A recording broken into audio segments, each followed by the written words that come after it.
Welcome back my dear friends. आज हमारा जो टॉपिक है वो है 1858 का भारत शासन अधिनियम।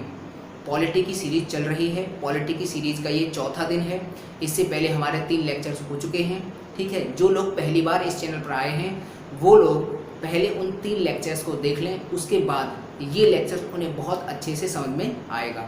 हम पूरी पॉलिटी को निमोनिक टेक्निक्स की सहायता से पढ़ने वाले हैं।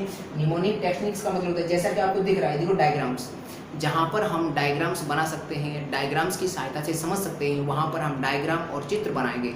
ये होता है निमोनिक टेक्निक्स। याद करने का एक विशेष तरीका है। ठीक है, तो इसकी मदद से हम आगे पढ़ने वाले हैं पूरी। लेकिन प्रतिदिन की तरह 1 मिनट में हम पूरा फ्लैशबैक पढ़ेंगे। जितना हमने उन 3 क्लास में पढ़ा है 1 मिनट में रिवाइज करेंगे, उसके बाद आगे बढ़ेंगे। तो सबसे पहले अंग्रेज भारत में 1600 ईस्वी में आए।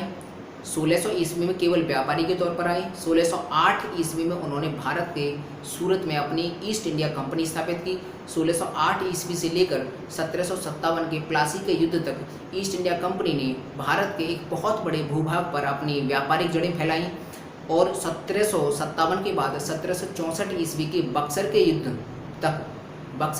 तक भारत में ईस्ट इंडिया कंपनी ने अपनी व्यापारिक जड़ों के बाद राजनीतिक जड़ें फैलाई, राजनीति मजबूत की।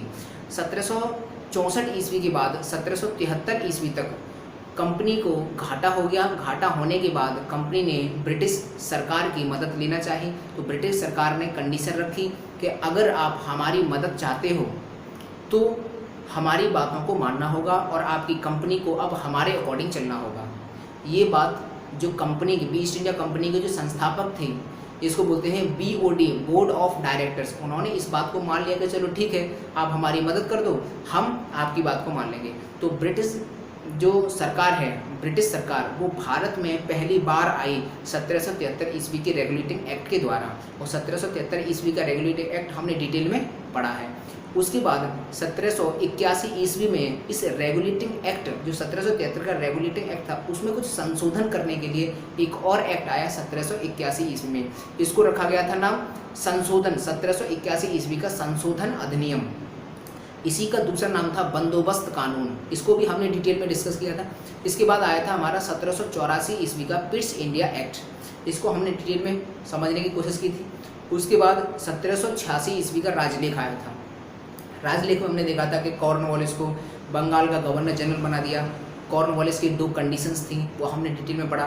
और कॉर्नवालिस ने पुलिस व्यवस्था और सिविल व्यवस्था का प्रारंभ किया था भारत में, ये भी हमने डिटेल में डिस्कस किया था। उसके बाद 1813 ईस्वी का हमने चार्टर पढ़ा था, बहुत अच्छे से पढ़ा था। उसके बाद 1833 का चार्टर पढ़ा। उसके बाद 1853 का चार्टर पढ़ा था। इनको बहुत अच्छे से हमने समझा था टेक्निक्स की सहायता से। उसके बाद अब 1853 ईस्वी के चार्टर के बाद 1857 ईस्वी में भारत में विद्रोह हो जाता है। भारतीय लोग अंग्रेजों के खिलाफ विद्रोह कर देते हैं। इतिहास में इस घटना को 1857 की क्रांति के नाम से जानते हैं, या भारत का पहला स्वतंत्रता संग्राम। और इसी का अगला नाम है सिपाही विद्रोह। ठीक है, ये है इसका नाम। तो जब 1857 का जब विद्रोह हुआ तो अंग्रेज इस बात को भली भांति समझ चुके थे कि यदि हमें भारत में अपनी सत्ता को बनाए रखना है और भारत पर हमें राज करना है, तो अब कुछ नए रूल्स एंड रेगुलेशंस की आवश्यकता पड़ेगी। अब हम पुराने तरीके से अपने यहाँ पर स्थापत्य, जो हम राज करने की जो हमारी चाह है अंदर, वो हम यहाँ पर बरकरार नहीं रख सकते। तो अब यहाँ पर हमें कुछ परिवर्तन करने की ज़रूरत है। तो 1857 ईस्वी के विद्रोह के बाद 1858 ईस्वी में अंग्रेज एक अधिनियम लेकर आए हैं जिसका नाम है भारत शासन अधिनियम। और उसी अधिनियम को आज हम पढ़ने वाले हैं। ठीक है, ये जो भारत शासन अधिनियम है, इसका जो पहला बिंदु था, बोर्ड ऑफ डायरेक्टर और बोर्ड ऑफ कंट्रोल को भंग करके द्वैध शासन खत्म किया गया। देखो, हमने पहले 1784 ईस्वी का पिट्स इंडिया एक्ट पढ़ा था, उसमें कहा था कि द्वैध शासन प्रारंभ हुआ। ये देखो 1784 ईस्वी का पिट्स इंडिया एक्ट है। इसमें प्रशासन को 2 भागों में बांटा था। व्यापारिक कार्य कौन देख रहे थे? BOD, कंपनी के जो संस्थापक थे वो। और राजनीतिक कार्य ये कौन देख रहे थे? एक नई संस्था इन्होंने बनाई थी जिसका नाम था BOC, नियंत्रण बोर्ड, बोर्ड ऑफ कंट्रोल। ये तो ये जो प्रशासन था, प्रशासन को 2 भागों में बांट दिया था। इसीलिए हमने तब कहा था कि ये है द्वैध शासन। तो द्वैध शासन के प्रारंभ तो 1784 ईस्वी के पिट्स इंडिया एक्ट में हुआ था, लेकिन इसका अंत हुआ है 1858 ईस्वी के भारत शासन अधिनियम द्वारा। जो हमने देखो ये दो बीओडी और बीओसी, इन दोनों संस्थाओं को, बीओडी और बीओसी, इन दोनों संस्थाओं को 1858 में भंग कर दिया है। तो भंग करने के बाद जो द्वैध शासन था वो द्वैध शासन खत्म हो गया। तो यहाँ से ऐसा प्रश्न बन सकता है कि द्वैध शासन कब प्रारंभ किया गया था? तो 1784 ईस्वी के पिट्स इंडिया एक्ट द्वारा। यह है Pitt's India act, PIA, Pitt's India act. तो 1784 के पिट्स इंडिया एक्ट द्वारा हमने द्वैध शासन प्रारंभ किया है और 1858 के भारत शासन अधिनियम द्वारा द्वैध शासन को खत्म कर दिया। अगला, ईस्ट इंडिया कंपनी को वापस ब्रिटेन भेजा गया। ब्रिटिश भारत ब्रिटिश सरकार का हिस्सा बना और विक्टोरिया भारत की साम्राज्ञी बनी। मतलब क्या है? अब इसी 1858 के जो भारत शासन अधिनियम में एक और काम किया गया कि जो BOD था, बोर्ड ऑफ डायरेक्टर्स, जिसकी ईस्ट इंडिया कंपनी थी, मतलब ये ईस्ट इंडिया कंपनी के संस्थापक थे BOD को जब भंग कर दिया गया तो ईस्ट इंडिया कंपनी को वापस पुनः ब्रिटेन भेज दिया गया। ठीक है, उसकी जगह ब्रिटिश सरकार ने पूरे भारत में अपना स्थापत्य जमा लिया। अब यहाँ पर पहली बार ब्रिटिश सरकार पूरी तरह से भारत पर अपना कंट्रोल कर चुकी थी। यही कहा जाता है कि ये बताओ कि ब्रिटिश सरकार ने भारत पर अपना कब्जा पूरी तरह से कब किया? तो किया था 1858 के भारत शासन अधिनियम में। अब भारत जो है, ब्रिटिश भारत किसे कहते हैं? भारत का वह क्षेत्र जहाँ पर ब्रिटिश कंपनी का राज था उसे बोलते थे ब्रिटिश भारत। तो अब ब्रिटिश भारत पूरी तरह से, जो ब्रिटेन की महारानी थी उस समय, ब्रिटेन की महारानी थी विक्टोरिया, तो विक्टोरिया भारत की साम्राज्ञी बन गई। अब भारत का जो रूल्स एंड रेगुलेशंस थे जिन पर वो भारत चल रहा था, भारत का जो प्रशासन था वो सीधे अब अंग्रेजी सरकार के अंदर आ गया। अब अंग्रेजी हुकूमत का पूरी तरह से भारत पर स्थापित हो गई। उसके बाद गवर्नर जनरल का नाम भारत का वायसराय। इसमें एक और अगला पॉइंट किया गया कि जो गवर्नर जनरल था, भारत का जो गवर्नर जनरल, उसका नाम बदलकर भारत का वायसराय कर दिया। तो इस तरह से भारत का जो पहला वायसराय बना है वो बना है Lord Canning. Lord Canning Bharat के प्रथम वायसराय बने। यहाँ से प्रश्न बन सकता है भारत का पहला वायसराय कौन है? तो भारत का पहला वायसराय है लॉर्ड कैनिंग। नए पद, इसके 1858 के भारत शासन अधिनियम में एक और पॉइंट डिस्कस किया गया था कि इसमें एक नया पद सृजित किया था। उस पद का नाम था भारत सचिव। तो ये भारत सचिव है। अब हम इतना पढ़ेंगे, अब हम ये पढ़ेंगे कि ये भारत सचिव है, ये कहाँ पर था और इसकी सहायता के लिए हम कौन सी परिषद का गठन किया था और वायसराय की सहायता के लिए कौन सा परिषद था और हमने क्या क्या ये डिस्कस किया था। ये जो हमारा डायग्राम्स दिख रहे हैं, इन डायग्राम्स की सहायता से हम इनको पढ़ने वाले हैं। ठीक है, अब देखते हैं। इससे पहले हम एक बात समझ लेते हैं कि पिट्स इंडिया एक्ट के द्वारा प्रशासन को दो भागों में बांटा था, व्यापारिक कार्य और राजनीतिक कार्य। और जो 1853 ईस्वी का जो हमने चार्टर पढ़ा था, चार्टर, उसके अंदर जो गवर्नर जनरल, जी इसका मतलब गवर्नर जनरल थी, उसकी परिषद को दो भागों में हमने बांट दिया था, प्रशासनिक परिषद और विधान परिषद। प्रशासनिक परिषद को कौन चला रहा था? यही बीओसी। ये जो राजनीतिक कार्य देख रही थी, यही बीओसी प्रशासनिक कार्य देखने लगी। और विधान परिषद, ये जो विधान परिषद है, इसको कौन देखा? तो इसके लिए 6 नए पार्षदों की नियुक्ति की गई। ये हमने डिटेल में पढ़ा। तो 6, तो यहाँ पर अब 1858 को अगर देखें तो 1858 में 3 संस्थाएं थी। देखो, पहला था बीओडी, दूसरे पर था बीओसी और तीसरे पर था ये विधान परिषद।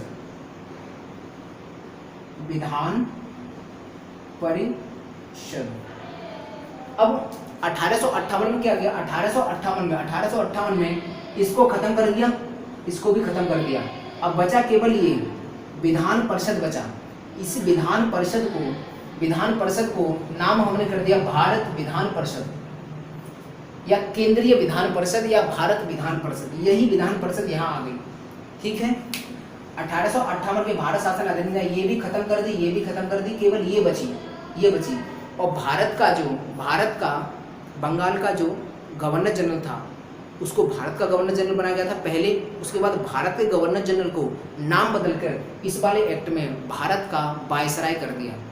अब ये देखो भारत का वायसराय, ये भारत का वायसराय, भारत के वायसराय के लिए जो एक परिषद थी, वो परिषद भारत के वायसराय को किसी भी निर्णय लेने में सहायता करती थी। ये वाली परिषद, इसके जो मेंबर्स थे, इसके मेंबर्स वो यही विधान परिषद थी, यही विधान परिषद ये आ गई और इसका बस नाम कर दिया भारत विधान परिषद, या इसका दूसरा नाम था केंद्रीय विधान परिषद। इसका काम क्या था कि वायसराय को सलाह देना, वायसराय अगर कोई काम कर रहा है तो उसको सलाह देना इसका काम था। और इसके मेंबर्स फिक्स नहीं थे, इसकी शुरुआत तो विधान परिषद से हुई, इसमें 6 सदस्यों से इसकी शुरुआत हुई थी, लेकिन इसमें जैसे जैसे समय बढ़ता गया वैसे वैसे इसमें सदस्यों की संख्या भी बढ़ती गई, तो इसमें कोई फिक्स सदस्यों की संख्या नहीं थी, इसमें बढ़ती गई थी बात। इस विधान परिषद का केवल एक काम था, विधान परिषद जो भारत का वायसराय था उसकी सहायता करती थी, उसको रूल्स एंड रेगुलेशंस बनाने में इसकी सहायता करती थी। ये जो भारत का पहला वायसराय कौन है, तो इसका नाम है कैनिंग।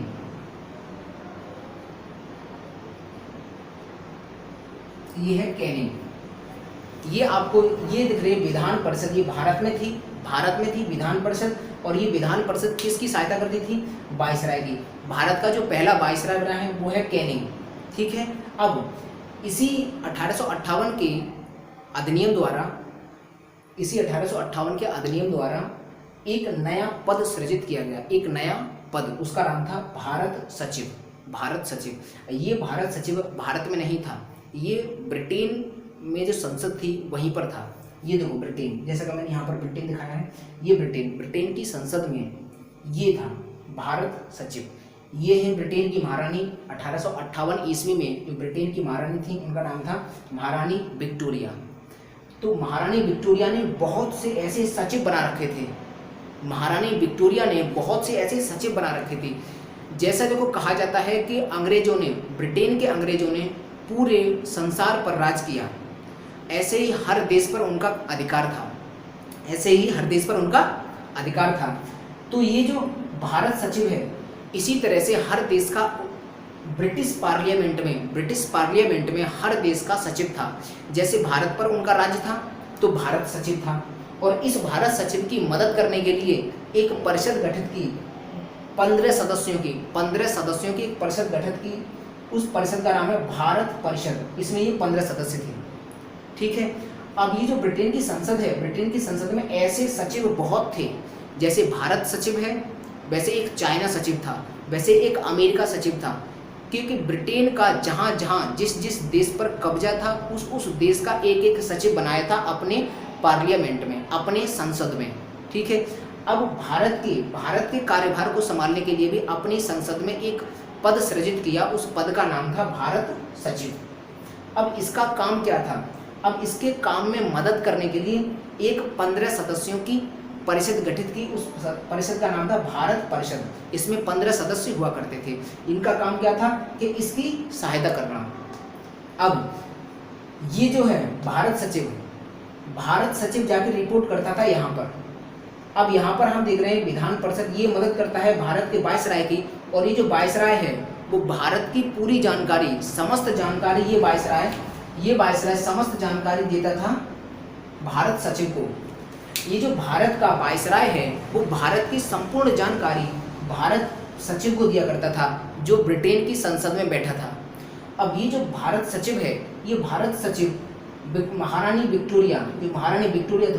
विक्टोरिया को भारत की संपूर्ण जानकारी दिया करती थी। तो इनडायरेक्ट रूप से अगर देखा जाए तो भारत पर जो शासन चल रहा है वो शासन कहीं न कहीं ये विक्टोरिया चला रही थी। इसीलिए कहा जाता है कि 1858 ईस्वी में महारानी विक्टोरिया भारत की साम्राज्ञी बन गई। तो कहीं ना कहीं भारत की साम्राज्ञी ये बन गई थी, क्योंकि ये जो ऑर्डर देती थी वो इनको फॉलो करना पड़ता था, और ये जो ऑर्डर देते थे वो इनको फॉलो करना पड़ता था। तो देखो ये पूरा ऐसा स्ट्रक्चर बना है जिसकी सहायता से हमें पता चलता है कि ये विक्टोरिया भारत पर राज कर रही थी, और विक्टोरिया भारत सरकार जो अधिनियम आया था इसके तहत विक्टोरिया भारत की साम्राज्ञी बनी, ऐसा हमको प्रश्न मिलता है, ठीक है, तो ये हमने डिस्कस किया कि आखिरकार किस तरह से वायसराय का पद सृजित किया। अब यहाँ से ऐसा प्रश्न बने, ये बताओ भारत सचिव, अच्छा हाँ, अगर ऐसा प्रश्न बने कि पहला, हमने ये तो समझ लिया भारत का पहला वायसराय कौन है, कैनिंग। अगर ऐसा प्रश्न पूछे कि पहला भारत सचिव कौन है, हमें ये तो पता चल गया कि पहला भारत का वायसराय कौन है, वो कैनिंग है, लॉर्ड कैनिंग। लेकिन पहला भारत सचिव कौन है, तो पहला भारत सचिव है Lord Stanley, Lord Stanley, Lord Stanley, ये है। तो पहला भारत सचिव कौन है, लॉर्ड स्टैनली, और पहला वायसराय कौन है, लॉर्ड कैनिंग। तो इस तरह से ये भी प्रश्न पूछा जा सकता है। अब हमने ये देखो डिटेल में हमने इसको पढ़ा कि आखिरकार ये जो महारानी विक्टोरिया थी वो भारत पर किस तरह से इनडायरेक्ट रूप से अपना अधिकार कर रही थी, अपनी सत्ता चला रही थी। ठीक है, ये हमने पूरा डिटेल में समझा। अब यहीं से देखो 1858 का जो भारत शासन अधिनियम है, जैसे ही विक्टोरिया भारत की साम्राज्ञी बनी वैसे ही अब विक्टोरिया का शासन, इसको हम बोलते हैं ब्रिटिश गवर्नमेंट का शासन। हमने शुरुआत में पढ़ा था कि भारत पर दो तरह के शासन हुए हैं, एक है कंपनी का शासन और एक है ब्रिटिश सरकार का शासन। तो ब्रिटिश सरकार का जो शासन है उसको बोलते थे ताज का शासन। तो ताज का शासन, अब देखो 1773 ईस्वी से लेकर इस 1858 तक चला है कंपनी का शासन। अब 1858 में जैसे ही ब्रिटेन की महारानी ये बन गई, ब्रिटेन की महारानी ये विक्टोरिया भारत की साम्राज्ञी बनी, तो अब ताज का शासन स्टार्ट होगा, भारत पर ब्रिटिश सरकार का शासन। तो इसको बोलते हैं ताज का शासन। तो हमने दो शासन पढ़े थे, मैं एक बार लिख देता हूँ। पहला था 1773 से 1858, ये जो है ये है ईस्ट इंडिया कंपनी का शासन। और 1858 के बाद 1947 तक का जो समय है वो पूरा है ताज का शासन। तो 1858 से लेकर 1947 तक का जो शासन है उसको बोलेंगे ताज का शासन।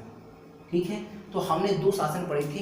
तो हमने पहले पढ़ा था हमने ये कंपनी का शासन पूरा, अब यहाँ से स्टार्ट होगा ताज का शासन। ठीक है, तो हम ये ताज का शासन हम आगे पूरा डिटेल में ढंग से यहीं से स्टार्ट हो गया ताज का शासन। अब हम इसको पढ़ेंगे। हमने इतना समझ लिया कि किस तरह से भारत में ये किस तरह से ये स्ट्रक्चर था। भारत का पहला वायसराय बना था। भारत का पहला वायसराय बनने के बाद भारत का वायसराय किसको जानकारी देता था, ये भारत सचिव को। भारत सचिव किसको देता था, ब्रिटेन की महारानी विक्टोरिया को। ठीक है, तो इस तरह से आज का हमने जो 1858 का भारत शासन अधिनियम है इसको अच्छे से समझा। आज की क्लास में केवल इतना ही रहने देते हैं। चलो यहाँ से कुछ प्रश्न किस तरह से बन सकते हैं, चलो उन प्रश्नों को जरा डिस्कस कर लेते हैं। ठीक है, जैसे यहाँ से तुम पूछ लेगा कि ये बताइए कि द्वैध शासन कब खत्म हुआ, तो बता देना 1858 के भारत शासन अधिनियम में।